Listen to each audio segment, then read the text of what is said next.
Hi, my name is Michelle Nagel, and welcome. I am so excited to have you come join me today. So today we're going to be talking about the science of happiness, and everybody wants to be happy. Google, if you search on happiness, you find something around the range of 810 million searches per day of somebody looking for how to be happy, because we all want to know how to do that. And this is going to be a seminar or a webinar actually that's really cool, because we're going to be talking about the science behind happiness. What does it mean to be happy, and how come some people are and some people aren't? And we're going to be talking about all of that stuff.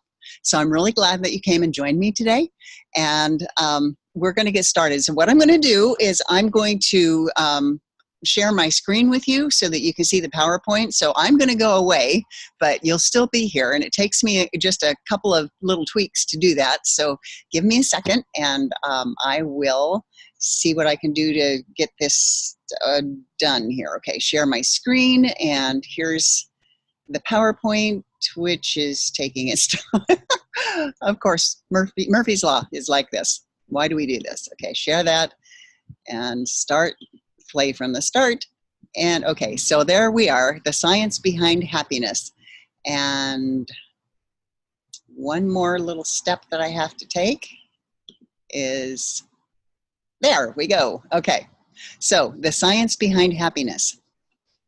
So if we haven't met, again, my name is Michelle Nagel, and I'm passionate about helping people live their best lives. I'm motivated to help you achieve better health and wellness by unlocking the secrets behind being happy every day. And if you have any questions during our time together, please feel free to post them, and I'll do my best to respond as quickly as I can. I am the best-selling author of Suffering is Optional, Step Out of Darkness into the Light. And if you're feeling kind of miserable and unhappy in your life right now, know that that is an optional thing, and there are steps toward being able to find happiness. So what is the definition of happiness? We've got the dictionary defining happiness as the state of being happy. Isn't that helpful? It sounds obvious, but it's very ambiguous. And other definitions of happiness include good fortune, a state of well-being and contentment, a pleasurable or satisfying experience, but none of those actually explain what happiness really is. The field of psychology describes happiness as the experience of frequent positive emotions, such as joy, interest, pride, and infrequent negative emotions such as sadness, anxiety, and anger. Still, we're getting a little bit closer, but that still isn't what it is. So to be a little bit more specific, I'm going to go with the following definition. Happiness is the appreciation of life, moments of pleasure, but overall, it has to do with positive experience of emotions. So let's look a little bit deeper than that. If you had a chance to watch the TED Talk by Dan Gilbert, which if you haven't, I really do recommend that you do it, but you would remember the example he provided comparing happiness levels in lottery winners compared to quadriplegic patients. The results were surprising. He found that after 1 year of living with that change, both groups leveled out at the same level of happiness. So this is surprising, because we all imagine how much happier we'd be if we only won the lottery. And it turns out that that's just a trick that the brain plays on us. So Gilbert talks about studies which found that after only 3 months, even major life trauma, with a few exceptions, had no impact on happiness. And that's an interesting thing to consider. Remember, there are a few exceptions, but not everything that happens to us is going to keep us locked into unhappiness for the rest of our life. Gilbert also explains we are equipped with a non-conscious cognitive process that helps us change our views of the world. It's born in us, it's inside of us. So let's go a little bit deeper than that. This is the human brain, which looks to me more like a feather duster, but the frontal lobe is part of the brain located directly behind the forehead and is responsible for behavior, learning, personality, and voluntary movement. This is the part of the brain that separates humans from other animals. The prefrontal cortex is located in the frontal lobe. Gilbert explains this part of the brain as an experience simulator that allows us to imagine experiences without them having actually to happen. No other animal has this ability. So if you have a cat that is stalking a mouse, it cannot imagine itself having caught that mouse. Humans are the only ones who can actually imagine something happening that hasn't actually happened. According to Gilbert, the brain generates two types of happiness: natural and synthetic. Well, that sounds kind of weird to me because synthetic always is like fake, but we'll talk about this a little bit more. So he defines natural happiness as the result of getting something we wanted, and synthetic happiness as happiness that we make when we don't get what we wanted. So what he's saying is that it is possible to create your own happiness. However, our society has strong beliefs that synthetic happiness is inferior to natural happiness. So now we're going to talk about why that's wrong. So what can we take away from Gilbert's research? Well, number one is a happy life is not always about getting what you want. It's about learning to enjoy what you get. Well, that kind of doesn't really feel good because then it feels like you have to be happy with what you get and you never get what you want, but that's not true either. Two, synthetic happiness is not cheating yourself to happier. Three, natural happiness primarily relies on external factors, whereas synthetic happiness primarily relies on internal factors. As such, synthetic happiness can be a more long-term, stable form of happiness than natural happiness. And four, general happiness in life comes from the relationship between natural happiness and synthetic happiness. And happiness cannot be attained at all if you give it into somebody else's hands. That if you believe that if you're in the right relationship, or you have the right job, or you have the right house, or you have the right children, or you have the right something, the car, then you'll be happy. It's the I'll be happy when syndrome, and that never happens because you're not happy when you finally achieve the goal. Chemicals in the brain are related to happiness. So serotonin is considered a happy hormone because of its mood boosting effects. And lack of this hormone is associated with depression. So give yourself a boost of serotonin. This is all the internal stuff that you can do. Focus on positive memories for things you're grateful for to produce more serotonin. Get some sunshine. When sunshine or sunlight is absorbed into our skin, vitamin D is produced, which in turn helps produce serotonin. I just came back from a clinic in Switzerland where the doctor told me that 98% of the people in the world are really low in vitamin D. And I said, when she told me that I said, how can that be? I'm outside all the time. And she said, are you outside in the sunshine naked? Well, no, I'm not. So we are not getting enough vitamin D. And it's really important for us to do that. Low intensity exercise, such as going for a walk, boosts the level of serotonin.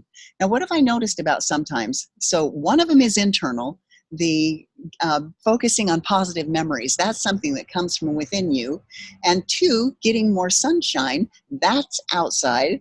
And low intensity exercise, which is normally outside as well. So everybody likes to get on, treadmills and stuff. But a treadmill is inside a building, normally under synthetic lights, which are probably the halogen lights and stuff, which are not good for us anyway. And so it's kind of like you're walking on the treadmill, getting what you think is helping your serotonin level, and it will a little bit because you're exercising and your body likes that, but your environment is not the right kind of environment. So it helps if you're out in nature. You need to be outside. Now, dopamine is a pleasure hormone, and it increases our drive to accomplish a goal so we can experience the pleasure of the reward. So how do you give yourself boosts of dopamine? You set specific, measurable goals and then achieve them. And this could be as simple as making your bed every single morning if you're not in the habit of doing that. And two, dopamine levels rise with serotonin during the exercise. So again, there's exercise. I know it sounds like it's a four-letter word to some of us, but it's really very useful for us. People feel better when they're outside. Oops, I'm sorry. Let me go back to that one. The third chemical in the brain is called oxytocin. And oxytocin is the love hormone and is released upon physical contact. From childbirth to a hug, oxytocin is there providing feelings of love and trust. So you give yourself a boost of oxytocin by getting a massage. The prolonged contact of physical contact releases oxytocin. And hug and cuddle loved ones often.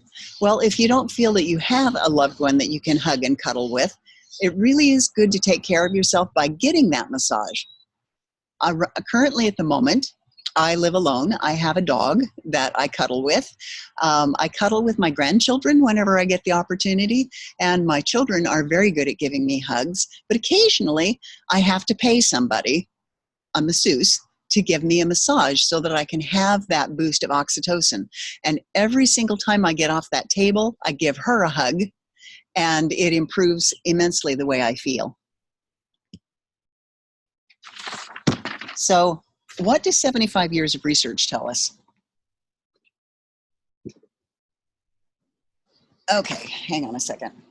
The ancient Greeks defined happiness as happiness is the joy that we feel when we're striving after our potential. Aristotle said happiness is a state of activity. Eleanor Roosevelt once said, "Someone once asked me what I regarded as the three most important requirements for happiness. My answer was a feeling that you have been honest with yourself and those around you, a feeling that you have done the best you could, both in your personal life and in your work, and the ability to love others." And Michael J. Fox said, "My happiness grows in direct proportion to my acceptance and in inverse proportion to my expectations." So how would you define happiness yourself?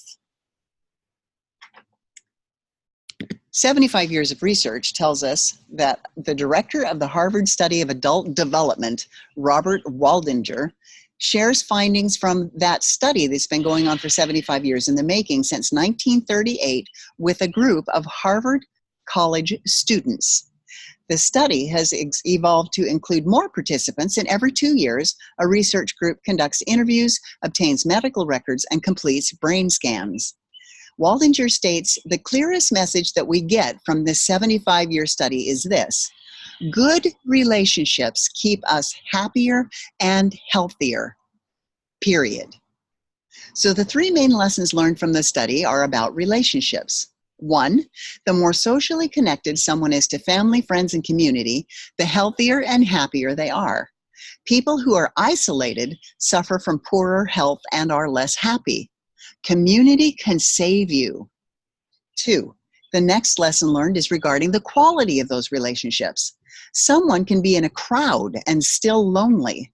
So the number of friends someone has doesn't indicate happiness, but having close connection does. It doesn't matter how many friends you have on Facebook. If you don't actually have a close connection with them, that isn't going to help you. And three, the final lesson learned is that good relations don't just protect our bodies, they protect our brains too.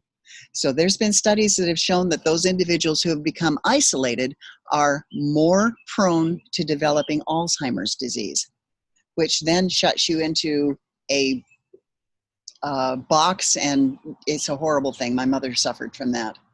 The study found that when participants had others to lean on and continually developed close relationships, these individuals experienced more overall happiness. We're happier as a group. We are social animals, and it really does make a difference to us. So how do you develop a deeper relationship? And how do we develop and sustain good relationships?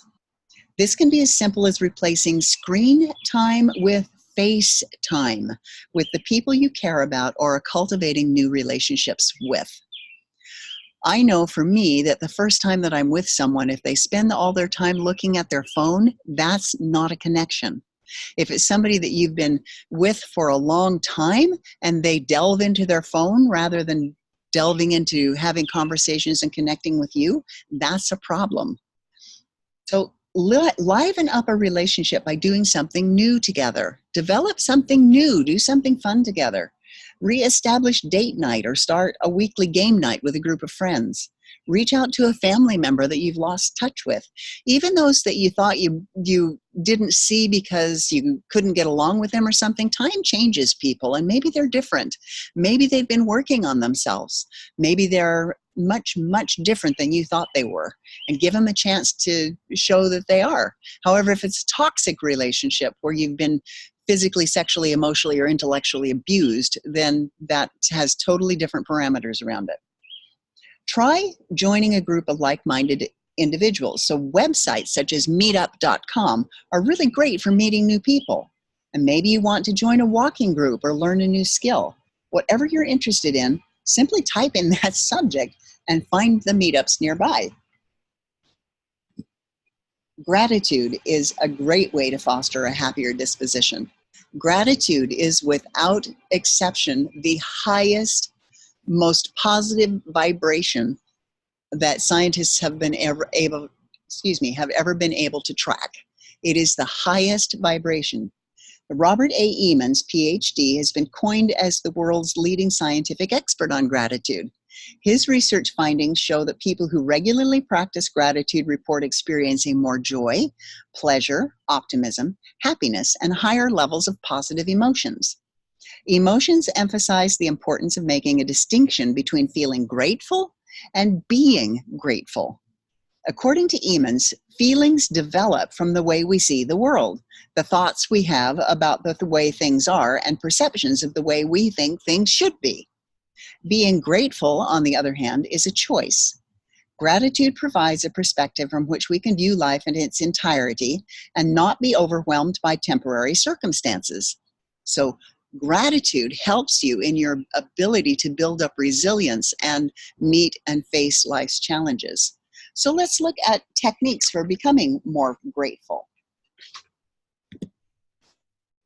1, start a journal. Set aside time each day to recall and record moments of gratitude.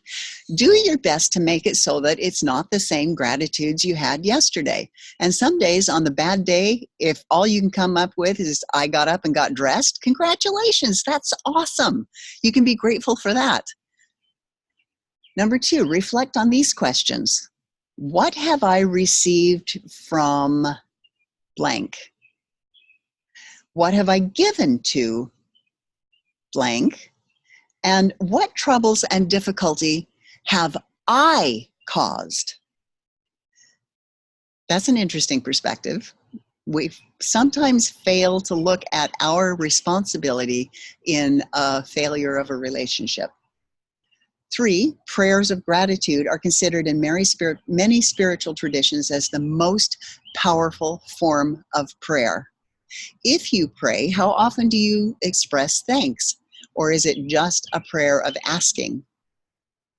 4, visual reminders are a great way to trigger mindfulness and thoughts of gratitude. I keep a picture of the birth of one of my grandchildren because moments after he was born, he smiled, and it was an obvious eye contact smile. And that one makes me happy, and I'm grateful for it. 5, practice the motions. Smiling, saying thank you, and writing letters of gratitude regularly will strengthen the emotions of gratitude. 6, each circumstance offers an opportunity for gratitude. Be creative and look for new situations where you can express gratitude. And mindfulness, that is a word that we hear all of the time and everybody's kind of into it. It's like a buzzword nowadays, but it's defined as a mental state achieved by focusing one's awareness on the present moment, while calmly acknowledging and accepting one's feelings, thoughts, and bodily sensations, used as a therapeutic technique. So mindfulness, when you're angry, doesn't mean you try to get rid of the sensation of anger. It means that you acknowledge it. You say, oh, I get it, I'm angry. And then you sit with that while you figure out what's going on with you. Ultimately, mindfulness is to focus on the here and now. And achieving mindfulness is not easy. It takes practice. Research has shown those who practice mindfulness regularly are happier because their thoughts are not consumed of thoughts of fear for something yet to come, controlling future situations, or analyzing circumstances that have passed. It doesn't mean that you don't learn from history, it just means that you don't live there. Mindfulness teaches the ability to center yourself and develop your inner resources, which deepens happiness. Mindfulness can lead to happiness by ending the loop of negative thoughts. If you can pull yourself back into the present here and now, then you can stop all of that squirrel brain stuff going on in the back of your head about the coulda, shoulda, woulda, what happened of the past. It also helps you connect better with others. You're present with them. You're here with them. That gives you the opportunity to see them better and to hear them better. And it deepens inner contentment. It also enhances the experience of gratitude. Mindfulness techniques, it doesn't happen automatically. It doesn't. I wish it did.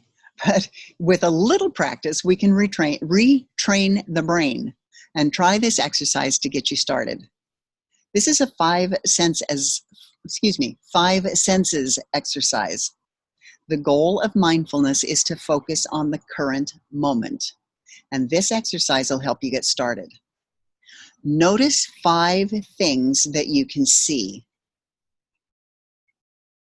Now, try focusing on something that you don't normally notice, like a shadow or a leaf or something like that.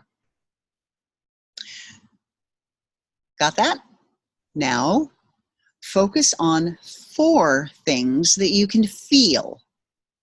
Bring awareness to things you currently feel, like the texture of your clothing, a breeze, or something like that. Notice 3 things you can hear. Listen and mentally note 3 things you can hear. A bird chirping, the hum of the refrigerator, the wind blowing in the background here, you might be able to hear that, or the cars driving by. Now notice 2 things you can smell. Try to identify smells you can't normally notice. And now notice 1 thing you can taste. This would be a sip of water, gum, food, or anything like that. Once you're comfortable with the idea of mindfulness, try this technique to deepen your practice. Step 1, turn off automatic pilot by bringing awareness to what you're doing, thinking, and sensing at this moment. Take a moment to settle into a comfortable posture. Notice the things that come up and acknowledge your feelings, but let them pass. Step 2, bring awareness to your breath. Focus only on the act of breathing and how your body reacts with each breath. For example, how your chest rises and falls, how your belly pushes in and out, and how your lungs expand and contract. Find the pattern of your breath and anchor yourself to the present with this awareness. If you have any tension in your body, bring your attention to that and breathe it until it relaxes, so that you're just concentrating on your breath and your body and how you feel in your body. Number 3, expand your awareness outward by noticing the sensations you're experiencing, like tightness, aches, or perhaps a little lightness in your face or shoulders. And you can take this step further by expanding your awareness even further to the environment around you. Nancy Etkoff is an evolutionary psychologist. Try to say that 10 times. An instructor of the science of happiness at Harvard Medical School. They really have a class called the science of happiness. Told you there's over 810 million searches. Her research into the question of happiness exposes surprising results. Her findings reinforce things we should have known all along, like the fact that having flowers in the house really makes you happier. So next time you go to the store and you think, oh, those flowers are so beautiful, I ought to put them on my counter. Oh no, I don't have time, I don't have money, I don't have whatever. Maybe you should treat yourself to flowers. In her TED Talk, Etkoff says we are wired to pursue happiness, not only to enjoy it, but to want more and more of it. So one of the key points in the science of happiness is that happiness and unhappiness are not endpoints of a single continuum. In a study of recovering hospital patients, two groups were examined. One group faced a brick wall, while another looked out on trees and nature. The group who looked out on the brick wall were in the hospital longer, needed more medication, and had more medical complications. According to Etkoff, happiness is contagious, and our happiness will have a positive effect on our friends, but also our friends' friends. So if I'm happy and I affect you, that makes you feel happy, and then anybody who comes into contact with you is going to feel happier too. It is a chain reaction. Research is growing on the connection that nature makes us healthier and happier people. A 30-day study was conducted that involved people doing something wild every day for 30 consecutive days. Participants were asked to complete a survey at the beginning and the end of the study about their perceived connection to nature, how they interacted with nature, and how they felt about their health and happiness. The study showed that there was a scientifically significant increase in people's health, happiness, and connection to nature just by being encouraged to spend time with it. Amazingly, the participants' newfound happiness was even sustained for months following the challenge. So think about wintertime, where it's really got some beautiful times out there, gorgeous, but most of us don't want to be out in the cold, the rain or the snow or whatever. But how if in the summertime you're outside a lot and you're interacting with nature a lot and you bring the flowers into your house and you can make it through the darkest 3 months of December, January, and February with leftovers from what you have done from the months before. And that will help combat against seasonal affective disorder. So one theory accounted for the nature happiness link is biophilia hypothesis, which suggests that we love nature because we evolved in it. Our ancestors lived in nature. They didn't go to the grocery store. They didn't live in office buildings. They didn't work in a little cubicle with a computer for hours and hours on end every single day of their life. They were out in nature. Nature teaches us that there's nothing wrong with us. In fact, studies show that people's body image improves by focusing on nature. The diversity found in nature reinforces the beauty in being different. If you look at a flower out in nature, they're not perfect. There really is no such thing as perfect in nature either, and yet it's beautiful. Time slows down, urgency and deadlines melt away. Ecosystems embody harmony and balance. Quietly witnessing this balance and harmony renews our appreciation. Nature calls you back to reality, allowing you to surrender comfort, control, and reinforces acceptance. As we remove the chaotic noises of society and replace them with sounds of nature, we become calmer. Being in nature provides a sense of awe, and we realize that there are things at play much larger than us. And I'm hoping that you would have something to add to this. What about nature makes you happy? Studies also show lottery winners do not become significantly happier than they were before. And extremely rich people are not significantly happier than anybody else either. Research has found that possessing wealth and material goods does not lead to happiness. Giving them away actually does. Studies of people who practice volunteering have shown that they have better psychological, mental health, and increased longevity. Another study has shown donating money or spending money on experiences rather than material goods is positively correlated with happiness. Being more generous and altruistic Happiness increases with the amount of money you give to people in need by volunteering or spending more time helping other people. So how do you do that? Well, here's a list of different ways you can give back without spending money. Volunteer for a cause you care about. Cook for those in need. Give blood. Become a mentor. Assist seniors in need. Lift a soldier's spirits. Help build a house. Share your skills. Pick up trash. Work at the food pantry. And much, much more.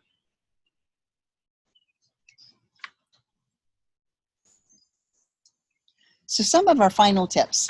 These are some proven techniques to cultivate more happiness.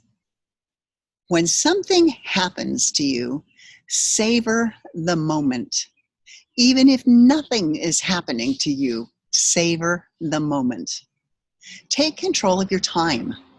Do you fall into the black hole of Facebook or whittle your time away playing games on the internet? Act happy. Act as if is one of the success principles. Act as if you're already happy. Smile. Even the very act of lifting the corners of your mouth activates the muscles of your face, which gives the effect of happiness chemicals to your brain. Exercise. Remember, being out in nature is one of the things that we connect with the most, that makes us the happiest. And make time for sleep. That's important too. Give time and attention to close relationships. Be mindful. Express gratitude and give more. So I have a final quote for you. The key to happiness is knowing you have the power to choose what to accept and what to let go. So before we part, share with me, if you want, how this quote makes you feel. I, for one, feel empowered and excited for the ability to choose happiness. How we feel about our lives is a choice. If we find that we are unhappy, we have the choice to change it. And if we're unhappy with family members or relatives, getting rid of them is not always the answer. So there are some great resources that we used to put this class together. And some of them came from the Webster Dictionary, Psychology Today. That is the coolest website. Have you ever gotten on there? Psychologytoday.com, and just bang around on the site. It's going to teach you the most amazing things. Brain Made Simple, Frontal Lobe, talking about how we can find happiness because of what goes on into our brain. And Positive Sharing is one. Here's another one again from Psychology Today. And what is your definition of happiness? Being able to actually define what makes you happy. Write it down. What makes you happy? Find a pattern. And also The Greater Good, talking about Robert Emmons. So look at that TEDx talk. That is really a cool thing to listen to. It might give you some inspiration. Thank you so much for coming. This was a really great event, and I love sharing this topic with people, and wish you all the best in your endeavors to live happier lives. If you have any further questions, post them or email me with questions, and I'm always here to support you. If you want to connect with me, my, here we go. I'm still here, really. Start my video back up again. If you want to connect with me, my email address is michelle@isoulshift.com. That's michelle@isoulshift.com.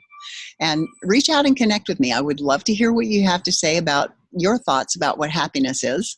And we can talk about what makes you happy and if there's anything that I can do to serve you.